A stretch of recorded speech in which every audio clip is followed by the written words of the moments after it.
Assalamualaikum warahmatullahi wabarakatuh. Nama saya Novita Fatmawati. NIM saya 200702608 Saya dari kelas 1C. Saya di sini akan menjelaskan beberapa istilah yang harus dipahami dan dikuasai sebelum kita mempelajari bahasa Arab. Bahasa atau lughah secara umum adalah rangkaian dari berbagai kalimat atau sistem laba bunyi yang digunakan oleh manusia untuk bekerja sama, berinteraksi, dan mengidentifikasikan diri. Berdasarkan definisi tersebut, dapat kita lihat siklus bahasa Arab dalam bagian berikut ini. Yang pertama, huruf, kalimah, jumlah, bahasa atau al-lughah. Ada beberapa istilah yang harus kita pahami dan kita kuasai sebelum kita mempelajari bahasa Arab. Di antaranya yaitu yang pertama ada kalimah. Kalimah dalam bahasa Arab disebut dengan jumlah dan sering juga disebut dengan kalam. Menurut pakar nahwu, kalimah atau jumlah adalah lafaz yang tersusun yang memiliki faedah memahamkan bagi orang yang diajak bicara, dan itu dilakukan secara sadar atau disengaja. Kalimat atau jumlah tersusun dari dua kata atau lebih. Jika tersusun dari satu kata, maka belum bisa disebut dengan jumlah atau kalimat. Yang kedua yaitu kata. Kata dalam bahasa Arab disebut dengan kalimah. Ia adalah lafaz yang mempunyai makna tertentu dan tersusun dari satu huruf atau lebih. Yang ketiga yaitu huruf. Huruf adalah huruf hijaiyah yang digunakan untuk membentuk kata atau kalimat.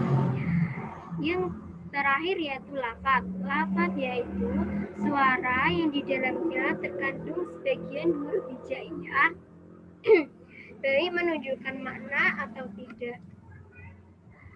Komponen yang membentuk jumlah atau kalam adalah kata yang dibagi menjadi tiga. Yang pertama ada kata benda. Dalam bahasa Arab kita kenal dengan kalimat isim. Yang kedua ada kata kerja atau verb. Dalam bahasa Arab kita kenal dengan kalimat fi'il. Dan yang ketiga yaitu huruf atau dalam bahasa Indonesia kita kenal dengan kata hubung atau conjunction. Contoh dari kalimat isim yaitu Muhammadun, kitabun, syajaratun, ma'un, samakun. Contoh dari kalimat fi'il yaitu kataba, doroba, yadhabu, yaqra'u, qul iqra'. Contoh dari kalimat huruf yaitu min, ila, fi, ala, an, amama. Kita akan mempelajari satu persatu dan menjelaskannya. Yang pertama yaitu kalimat isim atau kata benda. Isim sering diartikan sebagai kata benda, namun dalam pengertian yang lain, isim adalah kata yang pada dirinya sendiri mengandung arti dan tidak terkait dengan waktu. Ciri-ciri kalimat isim. Yang pertama ditandai dengan tanwin. Contoh kitabun, rajulun, ma'un, samakun. Di akhir kalimat ditandai dengan tanwin. Yang kedua yaitu kemasukan al. Contohnya al-kitabu, al-faslu, al-qamaru. Ciri-ciri yang ketiga yaitu bisa dibaca jar atau kasroh, baik karena kemasukan huruf jar, min, ilafi, dan lain-lain, terus kemasukan huruf idofah, dan juga kemasukan tabir. Contohnya, fil fasli talibun. Fil fasli talibun, babul fasli. Ciri selanjutnya yaitu kemasukan huruf panggil atau nida. Contohnya, ya Muhammadu, ya akhi, ya ukhti. Ciri-ciri yang terakhir yaitu musnad ilahi disadari kata lain. Contoh, Zaidun qaimun. Isim atau kata benda banyak jenisnya sesuai dengan dasar pembagiannya, baik berdasarkan jenis, jumlah, perubahan, dan kejelasannya. Pembagian isim. Isim berdasarkan perubahannya dibagi menjadi dua, yaitu yang pertama mabni. Mabni ini cirinya tetap, harokatnya tetap, atau huruf akhirnya tetap, tidak berubah. Contohnya, zalika kitabun, ro'aitu zalikal kitaba, wada'tul qalama fi zalikal kitabi. Berdasarkan perubahannya, yang kedua yaitu mu'rab. Mu'rab berubah harokat atau huruf akhirnya sesuai dengan posisinya. Contohnya, hada talibun yang menunjukkan mufrad ditandai dengan tanwin, ro'aitu taliban, marortu bitalibin. Pembagian isim berdasarkan kejelasannya dibagi menjadi dua. Yang pertama yaitu ma'rifat, yang berarti khusus. Contohnya, al-masjidu aliyun Zainab Jakarta. Yang kedua yaitu nakirah, yang berarti umum. Contohnya, masjidun madrasatun rajulun talibun. Pembagian isim berdasarkan jumlah dibagi menjadi tiga. Yang pertama mufrad, menunjukkan tunggal. Yang kedua musanna atau tasniyah, menunjukkan ganda. Dan yang ketiga jamak, yang menunjukkan banyak atau plural. Contoh dari mufrad, muslimun, muslimatun, zahratun, rajulun. Contoh dari tasniyah yaitu muslimani, muslimatani, zahratani, rajulani. Contoh dari jamak, muslimuna, muslimatun, azharun, rijalun. Bagian kalimat yang kedua yaitu fi'il atau kata kerja atau verb.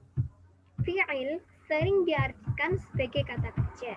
Namun, dalam pengertian yang lain, fi'il adalah kata yang pada dirinya sendiri mengandung arti dan terikat oleh waktu, baik menunjukkan masa lampau atau past, menunjukkan masa kini atau present, maupun menunjukkan masa yang akan datang atau future. Kata kerja atau fi'il dibagi menjadi tiga dalam bahasa Arab. Yang pertama, fi'il madhi menunjukkan masa lampau. Contohnya, qad qama, qad qamat, qad kanat. Yang kedua, ada fi'il mudhari' atau menunjukkan masa kini. Contohnya, sayaqumu, sawfa ta'lamuna, qad yakunu. Yang ketiga, fi'il amar menunjukkan masa mendatang future atau menunjukkan kalimat perintah. Contohnya, berdirilah, i'lam, belajarlah, idrib, pukullah, uktub, tulislah.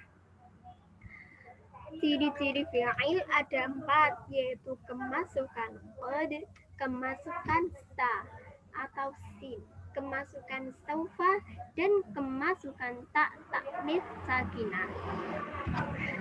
Pembagian kalimat yang ketiga yaitu huruf atau kata hubung atau conjunction. Huruf sering diartikan sebagai kata hubung.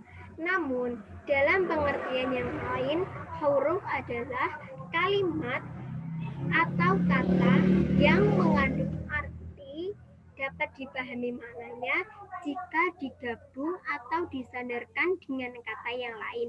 Artinya, huruf ini tidak dapat dipahami atau diartikan jika dia berdiri sendiri. Jika isim dan fi'il mempunyai ciri atau tanda yang menyertainya, namun huruf tidak mempunyai ciri atau tanda. Jika suatu kata bukan merupakan isim maupun fi'il, maka sudah dapat dipastikan jika kata tersebut merupakan huruf. Huruf contohnya yaitu min, ila, an, ala, fi, rubba, alba, alkaf, al-lam, al-wawu, al-ba. Itu sekian yang dapat saya sampaikan. Kurang lebihnya saya mohon maaf. Akhirul kalam. Wabillahi taufiq wal hidayah. Waridhu wal inayah. Wassalamualaikum warahmatullahi wabarakatuh.